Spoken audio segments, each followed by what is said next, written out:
এ বিষয়ে আরো খবর জানাতে যুক্ত হচ্ছেন আমাদের সহকর্মীরা। শুরুতেই চলে যাব কুষ্টিয়াতে, সেখানে আছেন সহকর্মী মাহতাবউদ্দিন লালন। চলে যাচ্ছি তার কাছে। লালন, হামের সংক্রমণের বিষয়ে কি তথ্য আছে জানাবেন? সাদিয়া, আমি সর্বশেষ যে তথ্য আপনাকে জানাবো সেটি হচ্ছে যে কুষ্টিয়া জেলাতে হামের সংক্রমণ নিয়ে হাসপাতালে ভর্তি রোগীর সংখ্যা প্রায় ৯৫০-র কাছাকাছি।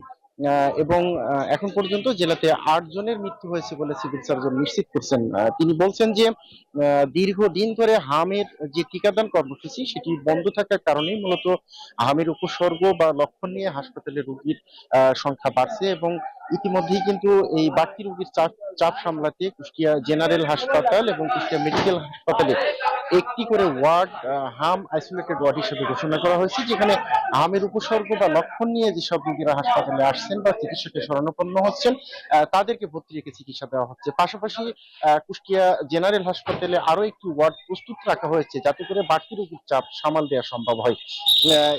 চিকিৎসকরা বলছেন যে ইতিমধ্যেই যারা হাসপাতালে আসছেন তাদের অধিকাংশই কিন্তু আসলে শিশু এবং তাদের বয়স ৬ মাস থেকে ৭ বছরের মধ্যে।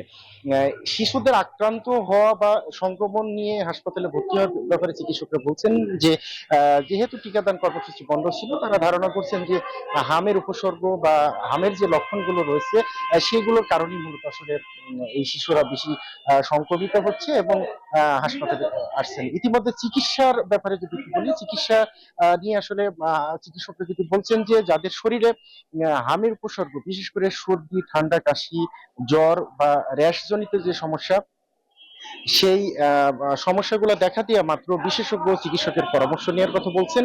পাশাপাশি হাসপাতালে ভর্তি রেখে চিকিৎসা নেওয়ার কথা বলছেন। ইতিমধ্যে জেলাব্যাপী কিন্তু টিকাদান কর্মসূচি চালু হয়েছে, যেটি 10ই মে পর্যন্ত চলবে এবং এই টিকাদান কর্মসূচি সম্পন্ন করা সম্ভব হলে এর সংক্রমণ বা সংক্রমিত রোগীর সংখ্যা কমে আসবে বলে চিকিৎসকজন আমাকে জানিয়েছেন। এই ছিল কুষ্টিয়া থেকে।